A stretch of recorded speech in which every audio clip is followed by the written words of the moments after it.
You are now watching Believe. Do you believe? All right, fans. Welcome to another edition of Believe in Giants. Bob Papa along with two-time Super Bowl champion Carl Banks. Giants played their second preseason game Sunday night at MetLife Stadium. What a night for Davis Webb. Wild fourth quarter. Giants win the football game.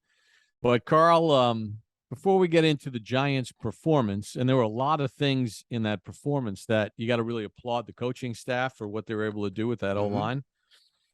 We got to cut to the meat and potatoes. A couple of injuries in this football game.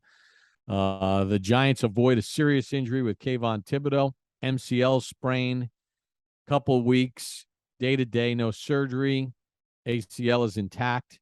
But Darian Beavers, the sixth-round draft pick, gone for the year, torn ACL in his left knee. So there's been a lot of chatter about the whole play on Thibodeaux, and I know you got some pretty strong feelings on sort of the outcry that's been going on in social media. I do. First of all, it was not a dirty play per se. It's a dirt bag play. A lot of my contemporaries, who I like a lot, a guy like Marcus Spears and Emmanuel Acho, they were going on and on about it. But the reality is this, and I think Dan Orlovsky had it best. It's a legal play. And you might not like it as a defensive player. People are starting to factor in, well, defensive backs can't do X, Y, and Z. And that's a different conversation. That's more of don't hate the player, hate the game type of deal, because the game regulates certain things. But as a defensive player, you do have some remedies for these types of plays. And I'll get into that. But, as it relates to Kayvon Thibodeaux, there are some things he could have done better. And first and foremost, let me just say, I'm happy he was not seriously injured. But there are some teachable lessons there. Chances are he didn't see this type of block a lot in college. And if he did, it wasn't coached up like the Bengals coach it up and like the Giants coach it up, because the Giants did the same thing in the New England game for a big run. I'll give you another example. Well, Tyrod Taylor's first snap in the game, the Giants ran a play, and Daniel Bellinger makes the same block on number 59 of the Bengals last night. It's the same thing, just going in the opposite direction. Yeah, and he had a big one. Bellinger had the same block again against New Orleans. I'm not New England. So here's the basic principles of that. And let me also preface everything I'm saying right now with Kayvon Thibodeaux has really good coaches. Drew Wilkins has coached a lot of great players, including Terrell Suggs in this league, right? So this is not a matter of, well, he ain't getting coached right, or they're not. They've seen this, and the Baltimore Ravens have had some great defenses over the years, and Drew Wilkins has been a part of that. So this is not an indictment on coaching. It's not even an indictment on Kayvon Thibodeaux. It's a teachable moment, because at this level, you've got to play with your pads and your eyes low. His pad level was high, and he kind of braced for it, but the blocker went down below him, right? That's not the blocker's fault. That's just how it's played, right? That's a plus for Chad Moss, and it's a teachable moment for Kayvon Thibodeaux. You got to get your pad level down, number one. Number two, when the guy's coming to block you, that's the most important guy that you've got to deal with. And if you look at this, and I haven't talked to Coach Wilkins or Kayvon, but I'm pretty damn good at understanding how those things work. Yeah. And I look at Thibodeaux, and his pad level was down, and he was looking at the running back. You've got to deal with the most immediate threat, and that's the guy coming to block you. Now, as for my defensive colleagues in the press and all of those who are so outraged over this type of block, please understand there are remedies for this. There are remedies for this block. What would be your remedy, Mr. Well, Dr. Banks? there are a few. Well, fundamentally, I can teach this in 5 minutes, in which I'm sure Coach Wilkins will do the same when they get and see the tape. It's number one about pad level. If you just want to contain the play and don't want to be involved in it, you just get your pad level low. You make sure the ball stays inside. It's an inside pad, outside arm free. That's the basics of it, right? But I see football differently. You want to send a message, though, Carl. You want to put something on tape here. Yes. I see football differently. I was coached football different. I played it differently. That's why, and I never brag, right? But that's why I was as good as I was against the run, because all-decade team of the 80s. There are remedies. Acho, there are remedies for this, right? Marcus Spears, there are remedies. You know what it's called? You know, those rules say that you can't cut a lineman outside of the tackle box. Well, hell, if you got a guy pulling and you inside the tackle box, then why don't you cut the cutter? And this is what it does. And number one, this is the most extreme of it. But you'll find out if that player who they're sending to cut you is about that life. Because if you cut him and you make it as violent as he made it against you with mean intentions, my guess, he won't report for duty the next time they call that play, right? And the offensive coaches will be like, you know what? We can't call this because we're going to lose our guy. That's the most extreme of it, right? You go down there and you blow that fucker up. Just blow it up. Put that on tape. Thibodeaux will never have to worry about seeing that play for the rest of the season. Because nobody would want to run it against him. Because they're not there for that. If you're a tight end, you want to catch footballs. You want to be an inline blocker. But once they put you in some 6-inch Jimmy Choos and you tiptoeing around because you don't want to get yourself cut, you just won the battle. But it's within the rules. So while y'all complain about them changing rules, use the rules that are existing to your advantage. That tackle box, you can remedy that play. One time, you see it, tackle block down, you see it go down the line of scrimmage, blow this guy up, low. Not high, low. You take him out low, guess what happens? He goes to the sideline, coach, I ain't running this no more.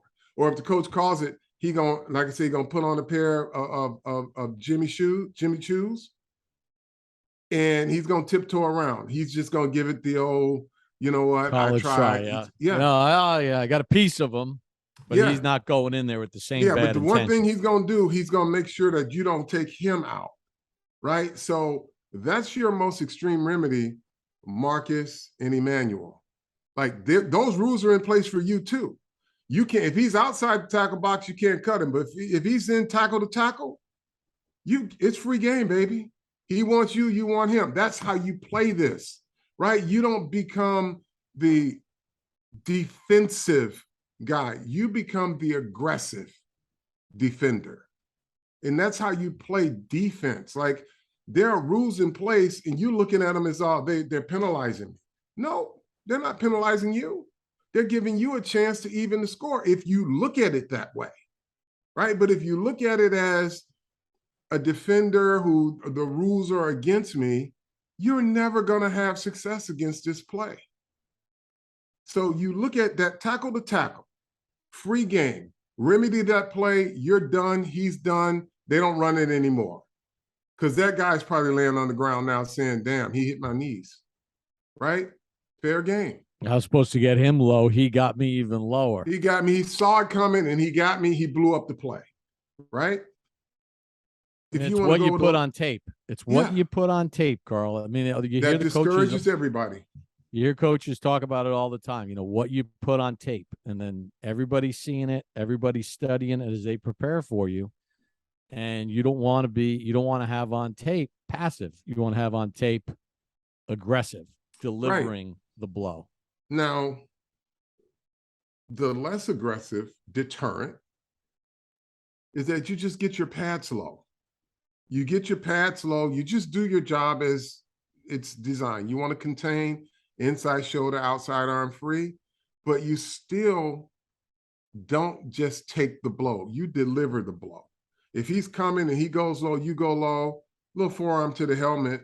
He doesn't want that either, right? He did his job. You did your job, but I guarantee you he does not want that level of contact. So for all you guys that are complaining, the rules are in place for the defender too.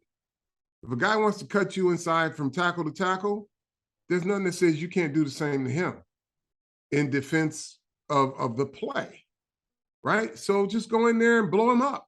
You blow him up, nobody has to worry about it. And they're going to say that damn Thibodeaux is a bad SOB because he's just blowing stuff up, right?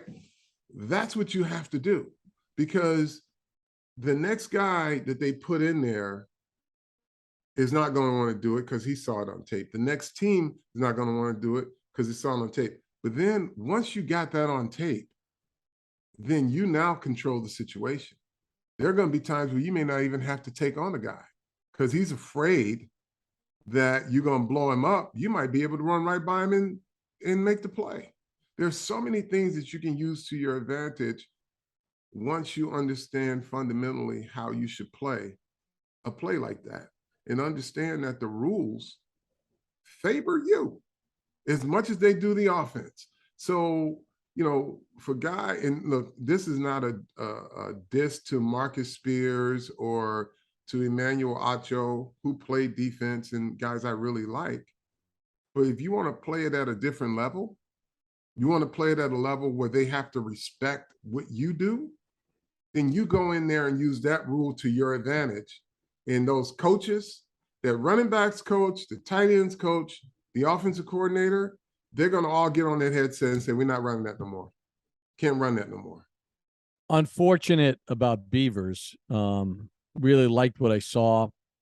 As Brian Daboll said today when he was addressing the media, it's a highly physical contact sport played by elite athletes. People are going to get hurt when you play football. Yeah. It's unfortunate. There's a lot to like about the kid. What would be your message to him as he's having this promising camp, he's having a nice preseason, and now, boom, he's done for the year? Because you dealt with injury in your career too.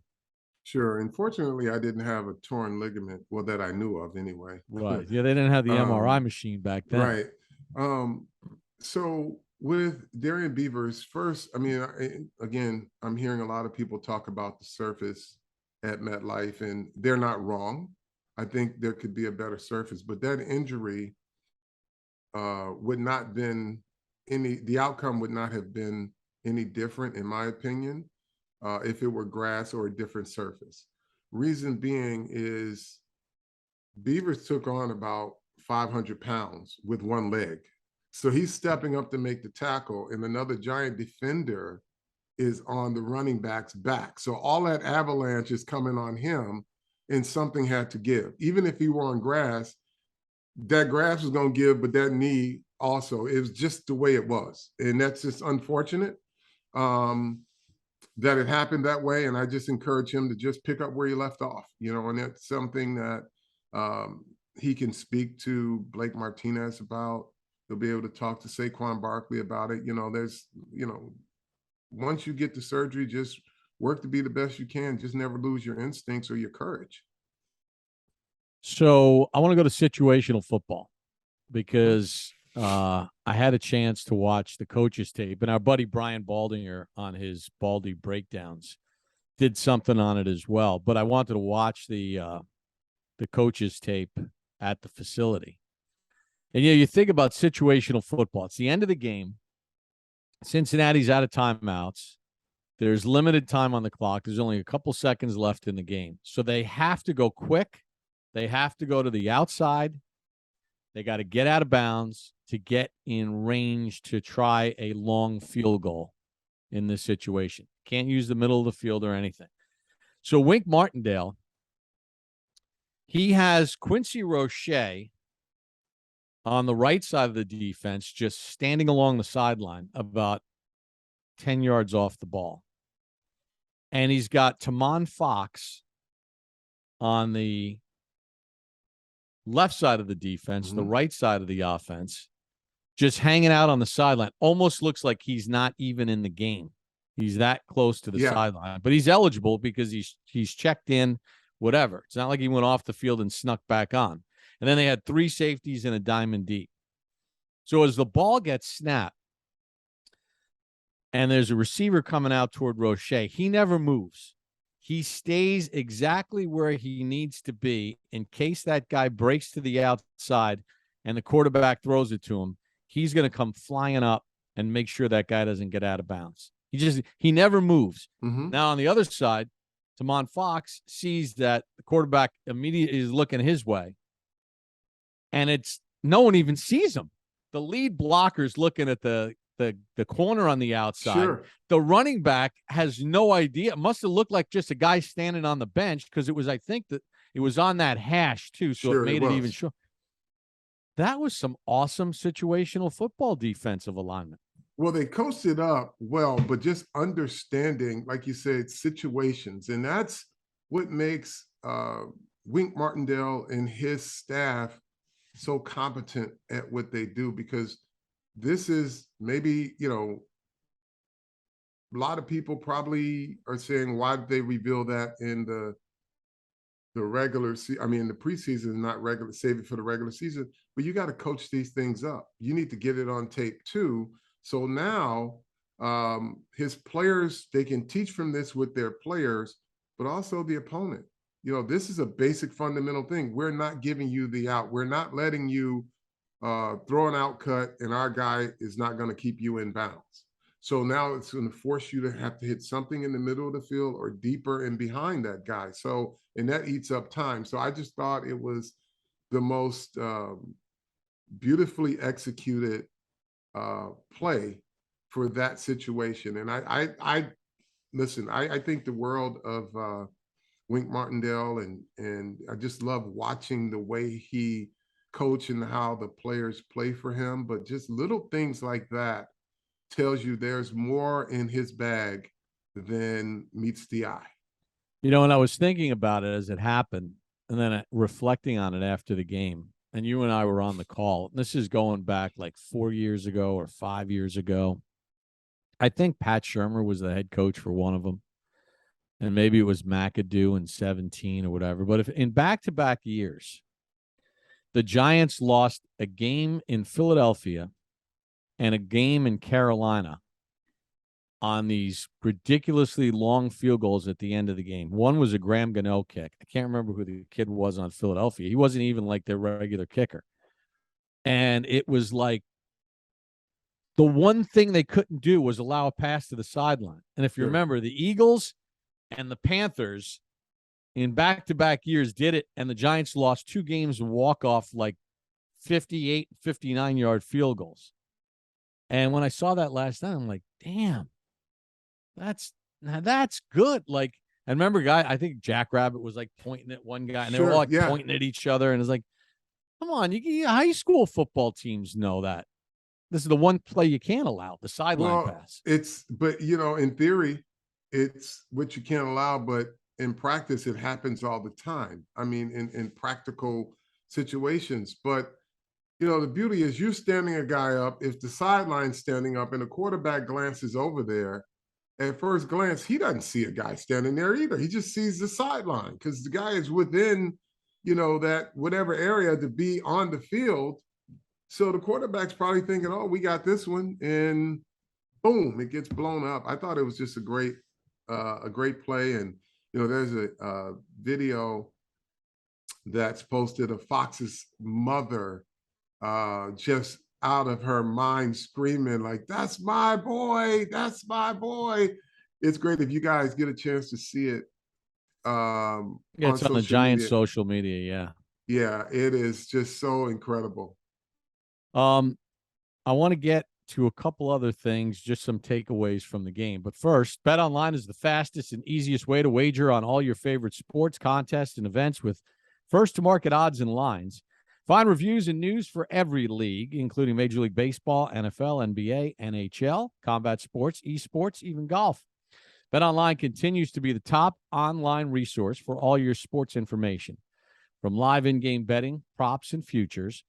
Head to BetOnline today or use your mobile device to join today and make your first sports bet. Use the promo code BELIEVE, BLEAV 50 to receive your 50% welcome bonus on your first deposit. BetOnline, where the game starts. Bob, can we start with the offensive line? Yeah, listen, so much wherever fun. you want to start. But I have a prediction. I can't pronounce his name, so you're going to have to help me out. The kid from Nigeria. Roy Mbedeka. I'm going to make a prediction that this kid is going to be a really good pro. Not by anything that you would see on tape. He got pushed around. He got, he got tricked a few times. But this kid loves playing football. He's got long arms, and he never deviated from his technique. Like, it wasn't good, but you could tell he was constantly with his feet and his hands. Ended up the game with a couple pancakes. He pancaked the guy, but he got bull rushed one time. He gets up, it's a timeout. He's dancing in the huddle. And this is a guy I sincerely believe is going to be a good pro tackle. He's going to continue to develop because he's not overwhelmed. Even when he was getting beat in the game, he just got up and competed the next time. And he's got those long arms, extremely long arms, but you could just tell he's working his technique. He's like, yep, I'm new to this, but I'm going to keep taking shots. I'm going to keep putting up shots until these things start to go down. And you could see during the course of the game, he had his share of victories. He didn't have a lot of them, but you could tell he was building on it, right? So that's so encouraging, and I just love watching Mbedeka play out there yesterday. It was just fun to watch. Now, the line overall. Go ahead. I'm sorry. Yeah, I want to give a shout out to Devery Hamilton. Coach talked about him in our production meeting on Friday, and on the Giants touchdown run by Corbin, Hamilton came from that left tackle spot, washed everybody away. Myrick, the tight end on that side, sealed his block. And I thought Devery Hamilton had a really nice game and making a case for a spot on the 53. And I think, depending on health and everything else with Lemieux and Bredesen or whatever, I wouldn't be shocked if, Max Garcia earns himself some playing time at that left guard spot. He did a heck of a job last night. He did. And what's so encouraging and refreshing is that these guys are actually developing as backups. So the fact that they had, 3 starters out, a swing guy out, and his backup out, gave them a chance to really look and evaluate some of these backup guys. And, we've seen the Giants, when it goes bad, they got nothing. These guys are developing the back end of the roster. And the other thing that I found very encouraging is that this group as a whole, when you look at how Daniel Jones played, right, they held up really well. Like, he had clean pockets, regardless of whether or not he was going against second-team guys or not. Fundamentally, these guys didn't turn people loose. And I thought that was also a really good sign. Now, Evan Neal's out there. He's getting his reps. But for the majority, most of these guys were backups. And just executing the fundamentals and the techniques that they're being coached. All right, so I want to go to special teams because it hasn't been very good in preseason. And listen, Graham Gano is a Pro Bowl caliber kicker. And I admire the competitiveness and everything else about Graham Gano as a player. But, man, it's a damn preseason game. He's chasing that guy, Evans, on the kickoff return. And I'm sitting there, and I'm watching him run, and I'm saying to myself, God, I hope he doesn't pull a hamstring, strain a groin, have a calf injury. Now, he winds up getting knocked out of the game because he got kicked in the helmet, diving to try to make the tackle. So he's in the concussion protocol. But I'm saying to myself, Ram, it's preseason.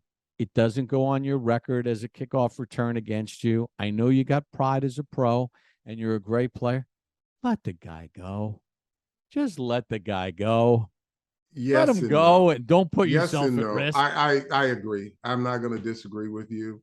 But I'm sure I know why he put it on tape is because he wants to show a willingness to actually be involved in his responsibility on those types of plays. If he's the last line of defense, is to just kind of deter the guy a little bit.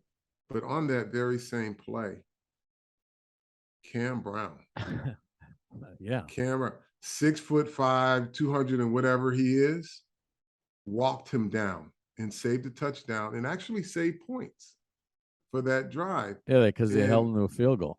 yeah, and Cam Brown will be a Pro Bowl special teamer this year. He is just good. But that was, two efforts. One ended up with the kicker getting hit in the head, kicked in the head. But just the effort by Cam Brown, like the rest of the special teams should take note of that because he just really showed out on that one. And before people get bent out of shape, because I had a little time to visit with Thomas McGahee today, the special teams coordinator. Mm-hmm.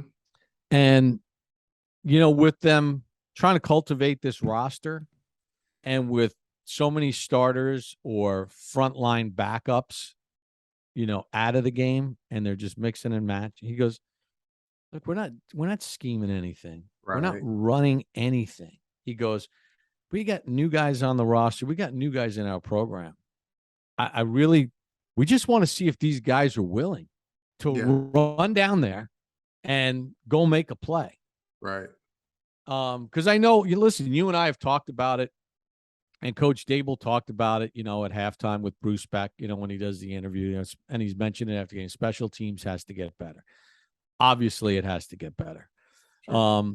But before people start sounding the alarm, because the last 2 years, the Giants have had like one of the top 3 or 4 kickoff return coverage teams in the NFL. They've been really good. And it's not like McGahee has lost his magic touch. It's more of a fact of just understand that they're asking a bunch of young guys and they're trying to find out who's willing and who's not willing, because that's going to be a determination of when you get to the roster positions, whether guys are going to get a spot on the roster or not. So I wouldn't overreact to it too much. No, and he didn't all of a sudden get bad at coaching. This is part of the evaluation process of guys who are not going to be considered as position first guys to make the team, but special teams and position backups. But there's one guy who has kind of made his case for both, but he's got theme music, Bob. Can I just play this for you before we get into him? Yeah.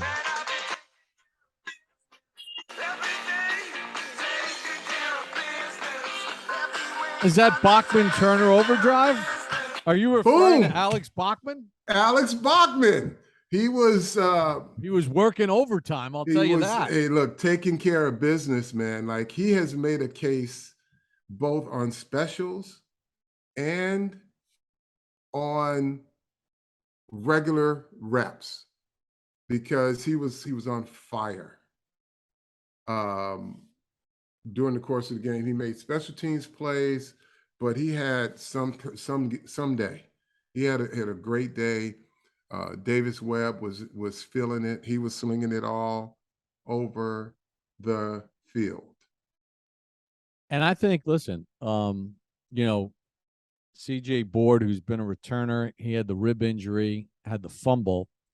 I think, look, we're a little bit of a ways away from final roster construction, but I kind of feel like whichever one of these guys, these 1 or 2 guys, excels on special teams. Richie James is an outstanding return guy. Okay. And the Giants definitely could use some help in the return game as far as creating field position, because as you and I mentioned during the broadcast, when we get to the regular season, because of where this team lacks in certain areas on both sides of the ball. Special teams has to be stalemate and win each week. Special teams cannot be stalemate and lose in return game, coverage, or anything else. They're not good enough. Right. They have They're to not be part. They have to be an advantage for this team. correct. That whether it's the punting game, the kicking game, the return game, Field position is everything. exactly. They don't have all the talent right now on this team where they can give up short fields and they can give up the score and then just come back down and score like, Sure. Patrick Mahomes is, or whatever. Mm-hmm. So I got to think that when they're thinking about their roster, they're probably going to have to keep, if these guys prove to be good core special teams guys, they may have to keep an extra receiver, because with Kadarius Toney not playing and not heavily involved in practice, Anything. yeah, some individual drills and stuff like that, but really, I think, don't you have to keep an extra receiver if they're going to be part of your core special teams? Let me just venture into this territory. Alex Bachman may not be that extra guy. He may be a roster guy, because Darius Slayton is not putting a lot on tape right now, game-wise. And the preseason's over with pretty much now for guys that they know about. But a performance like Alex Bachman's last night,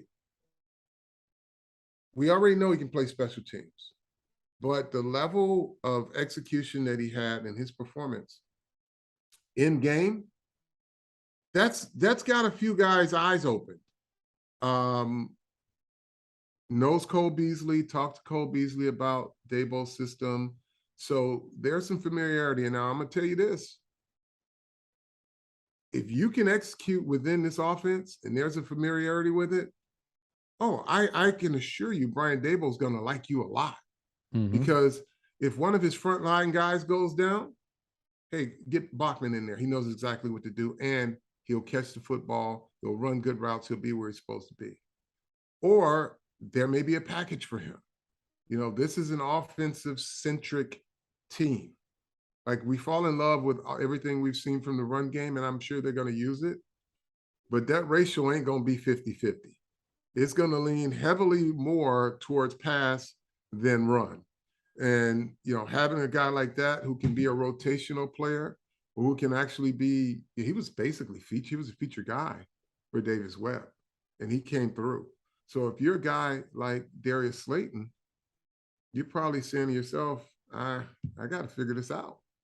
I got to get my act in order, because this guy ain't stopping, So this is a big week.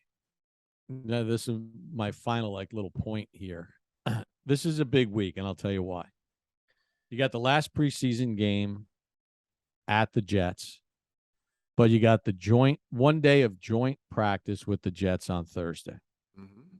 So for these guys that are still question marks about this practice on Thursday, it might as well be a game. Like if Slayton's in, if he's back and he's healthy enough to practice and he's in there and the ball's getting thrown, he can't drop it. Yeah. Because what you're going to see in this last preseason game, the guys who have come from the back end of the roster that they feel have done enough to solidify a roster spot, well, guess what? They're probably not going to play that much in the preseason game. And guys that they're hoping to sneak onto the practice squad probably ain't going to play much in that preseason game. Guys that are probably going to get cut, especially young guys where you don't have to worry about a veteran injury settlement. Mm-hmm. Those guys are going to get rolled out there, and that's their opportunity to go make another team.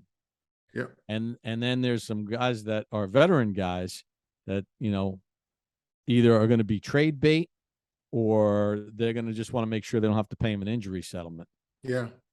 So it's Thursday now, is huge. Thursday is it. And I'm going to give you one more of Alex Bachman's theme song. baby. I ain't seen nothing yet. But as we say, you can't be a one-hit wonder. You got to stack them. Stack each practice. Stack each opportunity. I love it, Carl. All right, you got anything else? Hey, any closers? Well, that's a good way to close. Tell a friend to tell a friend. Tell a friend to tell a friend. That's this edition of Believe in Giants.